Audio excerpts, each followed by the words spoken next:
তো আজকে আমরা ম্যাথ অলিম্পিয়াডের ডিভিশনাল রাউন্ডে আরেকটা কোশ্চেন নিয়ে হাজির হয়েছি। তো এই কোশ্চেন হচ্ছে আমাদের জিওমেট্রি রিলেটেড। তো আমরা তাহলে বেশি কথা না বলে সরাসরি কোশ্চেনে চলে যাই। তো আমাদের কোশ্চেন কি বলা আছে? আমাদের কোশ্চেনে একটা চিত্র দেওয়া আছে এবং চিত্র সেখানে কি বলা কি চাওয়া হয়েছে? চাওয়া হয়েছে চিত্রের প্রতিটা কোণ সমকোণ অর্থাৎ 90 ডিগ্রি, এবং A B equals to BC equals to 10, অর্থাৎ এ বি আর বিসি এর মান 10 দেওয়া আছে, এবং DE equals to EF equals to 4, অর্থাৎ ডিই আর ইএফ এর ক্ষেত্রে এখানে 4 দেওয়া আছে।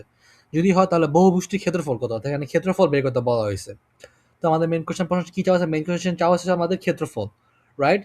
তো এবার তো ক্ষেত্রফল কিভাবে বের করে? ক্ষেত্রফল সূত্র আমরা সবাই জানি, দৈর্ঘ্য ইন্টু প্রস্থ, রাইট?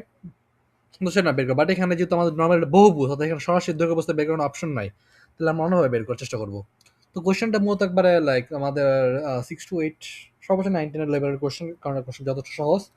তো তোমার অনেকে পারা উচিত। সো যদি যদি এটা কেউ পেরে থাকো তাহলে এটা ভিডিওটা পজ করে আগে ট্রাই করো নিজেরা, তারপর দেখো।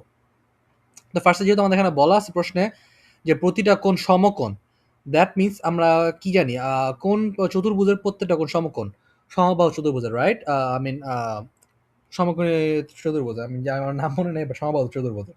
তো চারটা বাহু সমান, চারটা বাহু সমবাহু চতুর্ভুজের সমবাহু ত্রিভুজ বলে। বর্গের চারটা বাহু সমান, কারণ বর্গের প্রতিটা কোণ সমকোণ টু, রাইট? দ্যাট মিনস যেহেতু আমাদের এখানে বলা আছে যে এটা কোণ সমকোণ, এই কোণটাও সমকোণ, এই কোণটাও সমকোণ, এই কোণটাও সমকোণ, এই কোণও সমকোণ, অর্থাৎ তিনটা কোণ সমকোণ। আর 4 নম্বর কোণটা যেহেতু আমাদের 4 নম্বর কোণটা কি করা হয়েছে, এখানে একটা অংশ কেটে ফেলা হয়েছে, যার কারণে সেটা নাই। তো আমরা কি করতে পারি? আমরা একটা কাজ করতে পারি, আমরা এই এ আর এফ কে আমরা সম্পূর্ণভাবে এই চিত্রভুজটাকে আলাদা না, এই যে ছোট ছোট না ভেবে সরাসরি একটা আলাদাভাবে একটা বড় একটা বর্গ ধরে নিতে পারি। যেহেতু আমাদের A B R B C এর মান সমান, দ্যাট মিনস যদি আমরা এটা স্ট্রেচ করি অর্থাৎ এক্সটেন্ড, এখান থেকে যদি আমরা দৈর্ঘ্য বর্ধন করি এ পর্যন্ত নিয়ে আসি, তাহলে আমাদের এই বিসি আর এ এফ এর মান, বিসি আর নতুন যে একটা অপশন আছে সেটাকে আমরা লিখে দিলাম, মনে করো আই। এই বিসি আর এই আই, আচ্ছা এ আই হবে সমান সমান, অর্থাৎ এদের দৈর্ঘ্য হবে সমান, রাইট? যেহেতু প্রতিটা কোণ সমান সমকোণ, দ্যাটস ওয়াই। তো এটা হবে বিসি আর এই এর মান সমান, অর্থাৎ এবি এর মানও তাহলে সমান, এবং তাহলে আমাদের এই এবি আর সি আই এর মানও সমান। অর্থাৎ এভাবে যদি আমরা হিসাব করি তাহলে আমরা একটা সম্পূর্ণ বর্গ পাবো, এবং এই বর্গের যদি হিসাব করে দেখি তাহলে কি হবে? আর বর্গ থেকে যদি আমরা এই সামান্য এতটুকু অংশের মানটা বিয়োগ করে দিই, এই যে ডি ই এফ আই, এই অতটুকু অংশ বিয়োগ করে ফেললে আমরা বলতে গেলে মূলত এই পুরোপুরি চতুর্ভুজ, বর্গ, এই পুরোপুরি বহুভুজের মান বের করে ফেলতে হবে ক্ষেত্রফলটার। তো আমরা তাহলে সেই কাজটাই করবো এখানে। আমরা আগে পুরোপুরি বর্গের দৈর্ঘ্য ক্ষেত্রফল বের করবো, দেন সেখান থেকে ছোটটার ক্ষেত্রফল বিয়োগ করবো, দ্যাটস ইট। তো আমাদের তাহলে পুরোটা ক্ষেত্রফল কত হয়? তাহলে আমরা এখানে খেয়াল করি, পুরোটা ক্ষেত্রফল হবে এ বি বিসি সমান সমান কত? 10, অর্থাৎ আমাদের বর্গ সমবাহু ত্রিভুজের দৈর্ঘ্যের মান কত? 10 স্কোয়ার। আমি ক্ষেত্রফলের মান কত বর্গের? 10 স্কোয়ার, দ্যাট মিনস 100, অর্থাৎ এই পুরো চতুর্ভুজের ক্ষেত্রফল হচ্ছে 100, রাইট? এতটুকু আমরা বের করতে পারছি 100। এটা হচ্ছে আমাদের সম্পূর্ণ বর্গের ক্ষেত্রফল। ও বা একটা বহু বোঝা গেছে এখানে। তো এটা হচ্ছে 100, এখানে আমরা 100 বের করতে পারছি। তো এবার আমরা কি করবো? এবার আমরা এই এতটুকু যে ছোট একটা অংশ আছে চতুর্ভুজ, ছোট বর্গটার মান বিয়োগ করে ফেলবো, বিয়োগ করবো।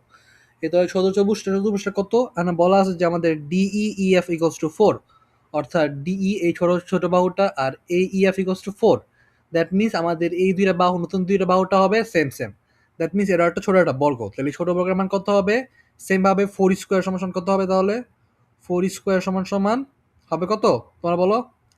তো 4 স্কোয়ার করলে হবে আমাদের 16, অর্থাৎ বর্গের ক্ষেত্রফল হবে তাহলে 4 ইন্টু 4, 16। 4 গুণ 4 16, অর্থাৎ এটা হচ্ছে আমার চতুর্ভুজের ক্ষেত্রফল।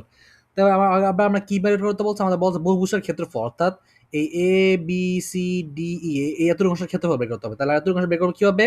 এই বড়টা থেকে ছোটটা বিয়োগ করে দিব।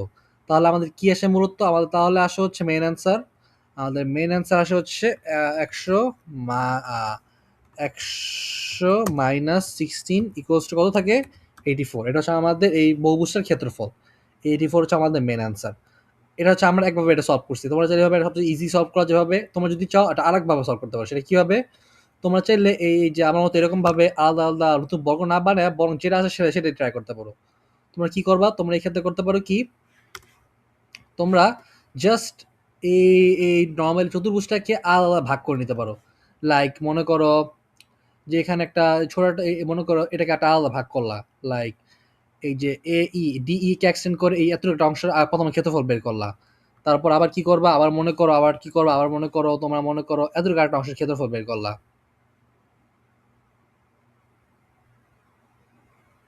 এতটুকু আটটা অংশের ক্ষেত্রফল বের করলা, এতটুকু অংশের ক্ষেত্রফল বের, এতটুকু অংশের ক্ষেত্রফল আবার এতটুকু অংশের ক্ষেত্রফল বের করলা, তাহলে তিনটা যোগ করে দিলেই এভাবে তোমরা অ্যান্সার বের করতে পারবা। অনেকভাবে বের করার সিস্টেম আছে, তোমরা যেভাবে ইচ্ছে সেভাবে বের করতে পারো। That's it.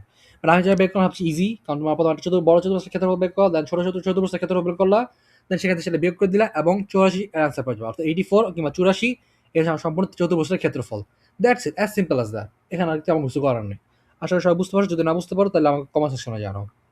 আর যদি ভিডিওটা বেশি ফাস্ট স্পিড হচ্ছে তাহলে তোমার একটু স্লো মোশনে ভিডিও স্লো করে দেখো। That's it. আসলে সবাই ভালো লাগছে।